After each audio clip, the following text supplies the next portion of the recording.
Hello student, today we are going to discuss our chapter number 3 from 10th science and the chapter is metals and non-metals. Basically हम chapter में काफी सारी चीजें मतलब शुरुआत में देखते हैं जैसे मेटल्स क्या होती है, नॉन मेटल्स क्या होती है, ठीक है। और आज जो हम टॉपिक देखने वाले हैं वो है हमारा ऑक्यूरेंस ऑफ मेटल्स। बेसिकली जब हम मेटल्स की बात करते हैं तो मेटल्स में जब भी हम उसको एक्वायर करते हैं तो उसको ऑक्यूर करते हैं, तो ऑक्यूर करने के लिए कौन कौन सी मतलब कंडीशन यूज करते हैं उसके रिगार्डिंग ये पूरा हमारा टॉपिक स्टार्ट होने वाला है। तो जो ऑक्यूरेंस ऑफ मेटल्स होती है उसके अंदर अगर हम देखें तो मेजरली जो हमें मेटल्स मिलती है यानी कि जब हम उसको माइनिंग करते हैं तो माइनिंग के थ्रू अगर हम मेटल निकालते हैं तो जितनी भी मेटल्स हमें मतलब हम जो ऑक्यूर करते हैं वो ऑक्यूरेंस के लिए जो हमारा मेजर सोर्सेज होते हैं वो मेजर सोर्स के अंदर सबसे पहला जो हमारा सोर्स है वो हमारा अर्थ क्रस्ट है। यानी कि मेजरली जो भी हम मेटल्स ऑक्यूर करते हैं यानी कि उसको एक्सट्रैक्ट करते हैं, ठीक है, उसको माइनिंग के थ्रू निकालते हैं तो उसके लिए जो हमारा मेजर सोर्स रहता है वो है हमारा अर्थ क्रस्ट। और अर्थ क्रस्ट के अंदर से हम देखें तो काफी सारे हम मेटल एक्सट्रैक्ट करते हैं यानी कि हर एक चीज हर एक मेटल को हम जैसे मतलब ऑक्यूर करते हैं उसके लिए हम जो यूज करते हैं वो है हमारा अर्थ क्रस्ट, ठीक है।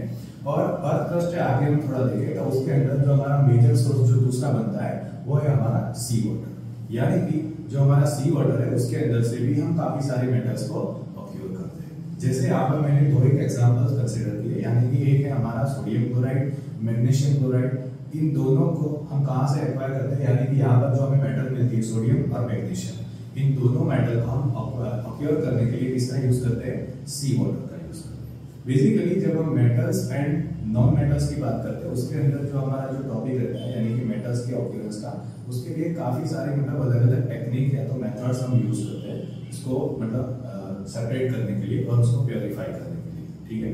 तो यहाँ पर क्या होता है कि जब हम कोई ना कोई मेटल को अर्थ क्रस्ट से एक्सट्रैक्ट करते हैं तो एक्सट्रैक्ट करने के लिए पर्टिकुलर जो चीजें हमें चाहिए यानी कि जो हम एक्सट्रैक्शन करते हैं तो एक्सट्रैक्शन के साथ साथ काफी सारी और भी चीजें उसके साथ बाहर आती है तो उसको हमें क्या करना होता है, सेपरेट करना होता है। और उसके रिगार्डिंग यहाँ पर मैंने तीन चीजों को अलग अलग वे में डिस्क्राइब किया हुआ है।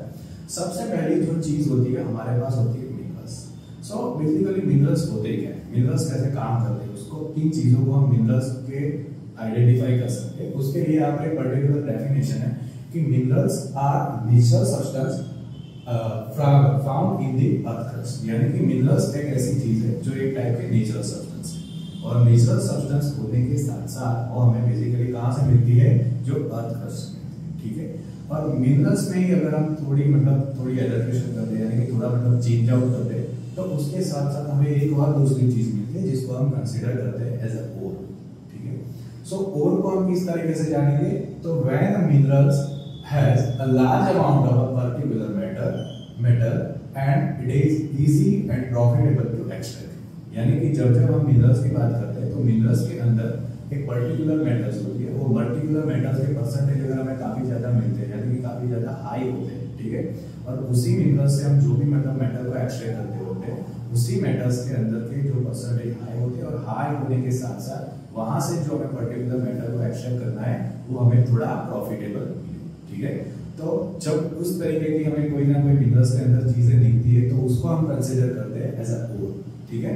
तो फिर से ओर क्या होती है, तो when a mineral has a large amount of a particular metal and it is easy and profitable to be extract. यानी कि हम कोई ना कोई चीज को प्रॉफिटेबली एक्सट्रैक्ट करते हैं तो वो हमारी मानी जाती है किसके अंदर, मिनरल्स के अंदर। तो स्टूडेंट्स यहाँ पर हम जो चीजें देखते हैं उसके अंदर हमने दो चीजों को यहाँ पर कंसीडर किया यानी कि एक हमारी मिनरल्स हो गई, दूसरी हमारी ओर हो गई। जैसे हम अर्थ क्रस्ट से कोई ना कोई मेटल्स की माइनिंग करते हैं, कोई ना कोई मेटल को एक्सट्रैक्ट करते हैं तो उसके अलग अलग काफी सारे फॉर्म होते हैं, ठीक है। और वो फॉर्म या तो सल्फाइड हो सकते हैं या तो ऑक्साइड हो सकते हैं या तो क्लोराइड हो सकते हैं। जैसे यहाँ पर एक एग्जाम्पल हमने यहाँ पर कंसीडर किया है sodium chloride. So sodium chloride एक पर्टिकुलर सोडियम मेटल का एक अलग फॉर्म है जो है उसका chloride form. Same magnesium chloride एक टाइप का क्लोराइड फॉर्म है। उसी तरीके से अगर हम सोडियम क्लोराइड के साथ साथ अगर हम Na2O की बात करते हैं, ठीक है, सो Na2O एक पर्टिकुलर फॉर्म हो जाता है सोडियम का ऑक्साइड फॉर्म। सो इसी तरीके से अलग अलग मेटल्स के अलग अलग फॉर्म होते हैं, डिफरेंट काइंड ऑफ फॉर्म यहाँ पर हमें देखने को मिलते हैं अलग अलग मेटल्स के, ठीक है। सो मेटल्स को हम जब भी एक्सट्रैक्ट करते हैं तो एक्सट्रैक्शन के लिए जो हमें सबसे ज्यादा हेल्पफुल होती है वो है हमारी रिएक्टिविटी सीरीज। यानी कि जब जब हम रिएक्टिविटी सीरीज को देखते हैं तो हमें सबसे पहले एक चीज याद आती है कि रिएक्टिविटी सीरीज में हर एक मेटल को हमने एक टाइप से एक ऑर्डर में कंक्लूड किया है, जिसके अंदर क्या है कि जो सबसे ऊपर रखी गई है वो हमारी ज्यादा रिएक्टिव मेटल्स है और जो सबसे नीचे रखी गई है वो सबसे कम रिएक्टिव मेटल्स है। यानी कि अगर हम यहाँ पर बाइफर्केशन करें तो यहाँ पर पोटेशियम हो गया, सोडियम हो गया, कैल्शियम, मैग्नीशियम एंड एल्यूमिनियम, ये रिएक्टिविटी सीरीज में सबसे ऊपर रखी गई है। ठीक है, तो ये ऊपर होने का मतलब ये होता है कि इनकी रिएक्टिविटी सबसे ज्यादा है। ओके, सेम वे में यहाँ पर सबसे नीचे देखें तो यहाँ पर दो मेटल मैंने यहाँ पर कंसीडर किए और वो है हमारी सिल्वर एंड गोल्ड। ठीक है, उसके साथ साथ अगर हम देखें तो जो रिएक्टिविटी में सबसे बीच में रखी गई है वो सारी मेटल्स कुछ इस तरीके की है कि जिसकी रिएक्टिविटी मॉडरेट है। मॉडरेट यानी कि ज्यादा हाई भी नहीं है और ज्यादा लो भी नहीं है, कंपैरेटिवली ये बीच में रखा हुआ पोर्शन है। यानी कि जिंक हो गया, आयरन हो गया, लेड हो गया और कॉपर, इन तीनों को हमने रिएक्टिविटी सीरीज के अंदर मैंने बीच में रखा है ताकि हम पता कर सके कि कौन सी मेटल को हमें कैसे एक्सट्रैक्ट करना है। जैसे मैंने आपको बताया कि हर एक मेटल का हर एक फॉर्म होता है। ठीक है, जैसे हमने क्लोराइड फॉर्म देखा, ऑक्साइड फॉर्म देखा, उसी तरीके से हर एक मेटल का कोई ना कोई हमें फॉर्म देखने को मिलता है। वैसे अगर हम बात करें तो काफी सारी मेटल्स ऐसी होती है जो हमें रिएक्टिविटी सीरीज में हमने नीचे रखी है। जैसे यहाँ पर हो गई Ag and Au। So Ag and Au क्या होती है कि जब भी हम उसको माइनिंग करते हैं तो उसको एक्सट्रैक्ट करते हैं तो वो हमें उसके नेटिव फॉर्म में मिलती है। नेटिव फॉर्म यानी कि फ्री स्टेट में हमें वो ज्यादातर देखने को मिलती है। यानी कि अगर हम उसकी माइनिंग करते हैं तो उसकी एक्सट्रैक्शन करते हैं तो उस केस में हमें ज्यादा उसको प्योरीफाई करने की जरूरत नहीं होती है। ठीक है, तो ये जो मतलब रिएक्टिविटी में सबसे नीचे वाले मेटल्स है यानी कि जिसकी रिएक्टिविटी काफी कम है उसको हम इस तरीके से कंसीडर करेंगे कि अगर उसकी एक्सट्रैक्शन होती है तो वो हमें ज्यादातर कौन से फॉर्म में देखने को मिलेगी, उसके नेगेटिव फॉर्म में।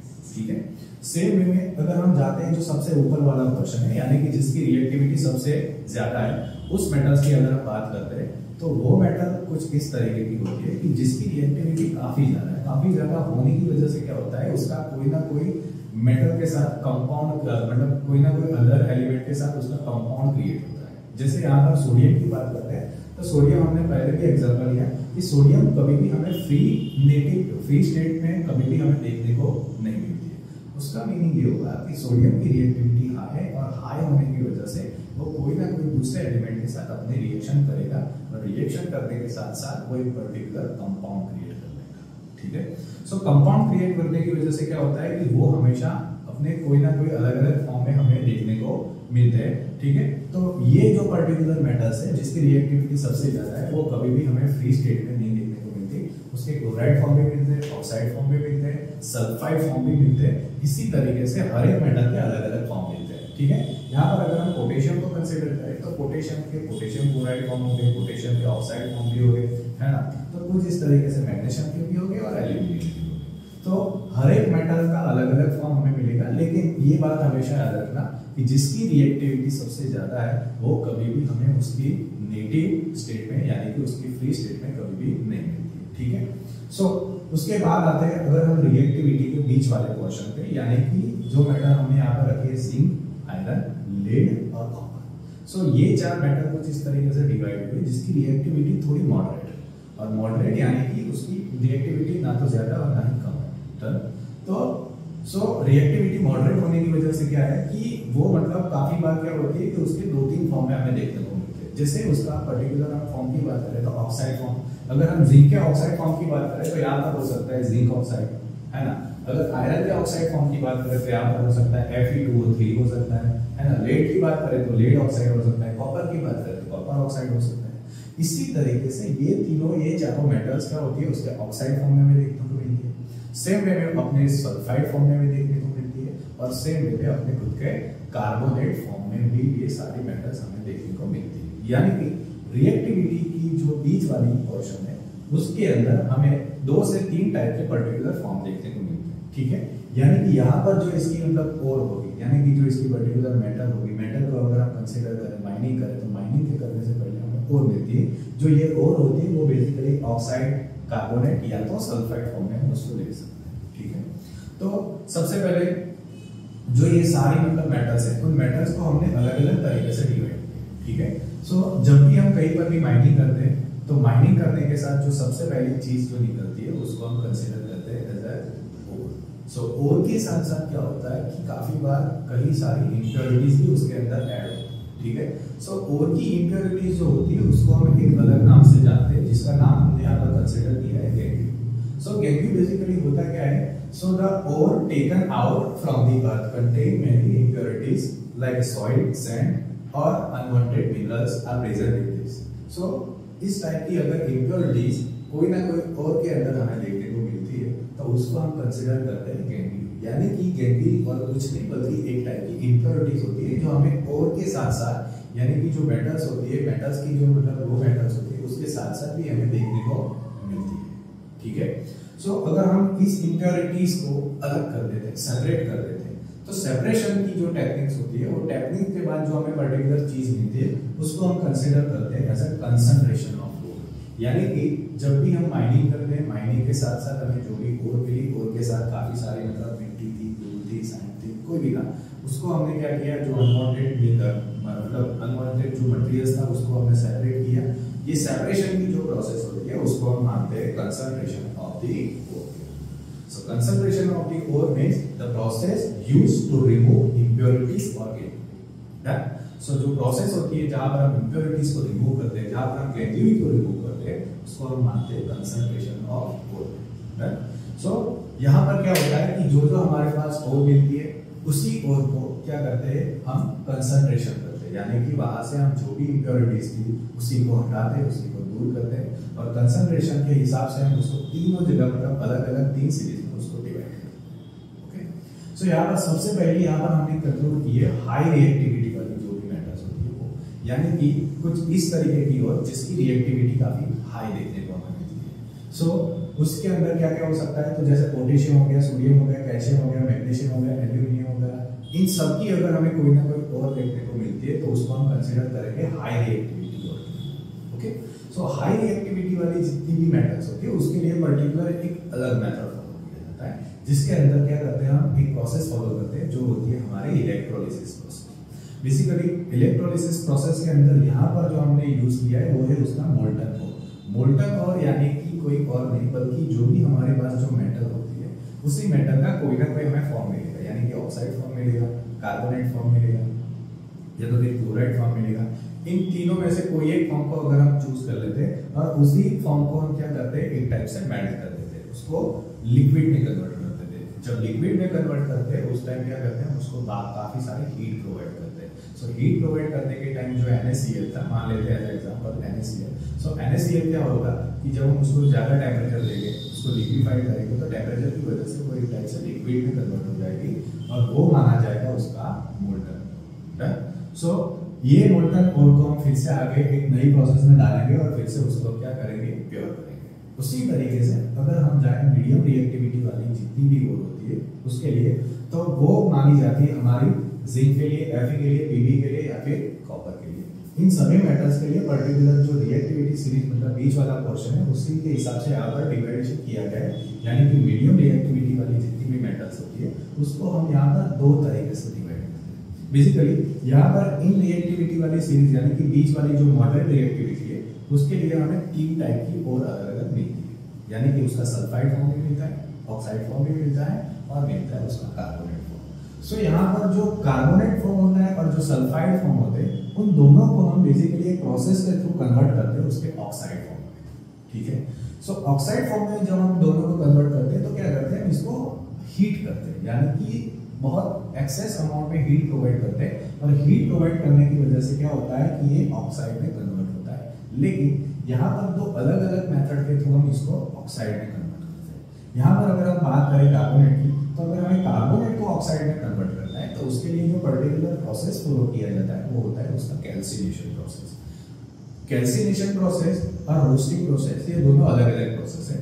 सो कैल्सिनेशन जब प्रोसेस फॉलो किया जाता है उस टाइम क्या होता है कि हम यहाँ पर हीट को मतलब यहाँ पर जो भी हमारी कार्बोनेट हो रहा है उसको हम बराबर हीट तो करते हैं, ज्यादा हीट प्रोवाइड करते हैं, लेकिन साथ में जो एयर का सप्लाई होता है वो थोड़ा लिमिटेड होता है, ठीक है।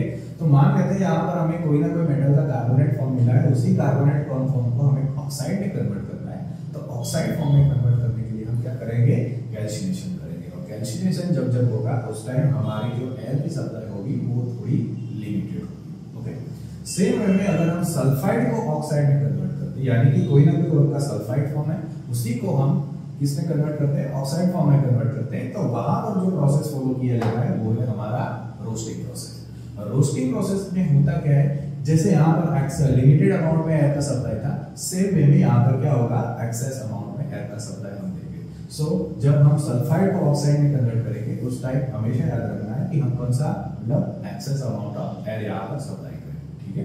तो जब हम यहाँ पर excess amount of air supply करते हैं तो सीधा सीधा यहाँ पर ऑक्साइड में कन्वर्ट हो जाता है। फिर यहाँ से हम पर्टिकुलर जो मेथड फॉलो करते हैं वो है हमारी रिडक्शन मेथड। और रिडक्शन मेथड में होता कुछ ऐसा है, कोई ना कोई रिड्यूसिंग एजेंट हम यूज करते हैं जिसके थ्रू क्या करेंगे, हम ऑक्साइड को रिड्यूस करेंगे और रिड्यूस होने के बाद वहां से उसकी क्या करेंगे, प्योरिफिकेशन करेंगे। तो इस तरीके से हम क्या कर सकते हैं, कोई ना कोई सल्फाइड फॉर्म हो या तो फिर कार्बोनेट फॉर्म हो, उसको हम ऑक्साइड में कन्वर्ट करेंगे, ऑक्साइड में कन्वर्ट करने के बाद उसको रिडक्शन करेंगे और रिडक्शन करने के बाद उसकी प्योरिफिकेशन करेंगे, ठीक है। तो ये हमने दो अलग अलग टाइप की जितनी भी मेटल्स थी उसके लिए यहाँ पर हमने उसकी प्रोसेस देख ली। अब लास्ट वाली जो है वो है सबसे लो रिएक्टिविटी वाली जो भी मेटल्स होती है उसके लिए। सो जब लो रिएक्टिविटी वाली मेटल्स की बात आती है तो उसके अंदर काफी सारे मेटल हम इंक्लूड करते हैं, ठीक है। तो वहां पर क्या होता है कि उसका पर्टिकुलर जो सल्फाइड फॉर्म है उसी सल्फाइड फॉर्म को क्या करते हैं, हीट करते हैं, यानी कि इसी मेथड के थ्रू हम फिर से यहाँ पर क्या करेंगे, एक प्रोसेस फॉलो करेंगे, वो कौन सी होगी, हमारी रोस्टिंग मेथड होगी। रोस्टिंग मेथड के थ्रू हम यहाँ पर जो भी मतलब हमारी मेटल होगी उसको फिर से एक्सेस अमाउंट ऑफ एयर के साथ उसको हीट करेंगे और हीट करने के बाद उसका ऑक्साइड कन्वर्ट करेंगे और ऑक्साइड कन्वर्ट करने के बाद हम क्या करेंगे, हम उसको मतलब फिर से उसको मेटल में कन्वर्ट करेंगे और मेटल हो जाने के बाद यहाँ से हम उसका क्या करेंगे, प्योरिफिकेशन करेंगे। तो इस तरीके से हम क्या कर सकते हैं, हर एक मेटल को हर एक तरीके से मतलब कि अलग अलग प्रोसेस के थ्रू हम उसको क्या करते हैं, एक्सट्रैक्ट करते हैं। लेकिन यहाँ पर तीनों अलग अलग मेटल्स को डिवाइड करने की वजह यह होती है कि हर एक मेटल की रिएक्टिविटी अलग होती है और रिएक्टिविटी अलग होने के साथ साथ उसकी रिएक्शन भी हर एक चीज के साथ अलग हो सकती है, ठीक है। तो यहाँ पर हमने ये सारी चीजें देखी, ठीक है। तो ये था हमारा अपीयरेंस ऑफ मेटल्स, ठीक है। Thank you.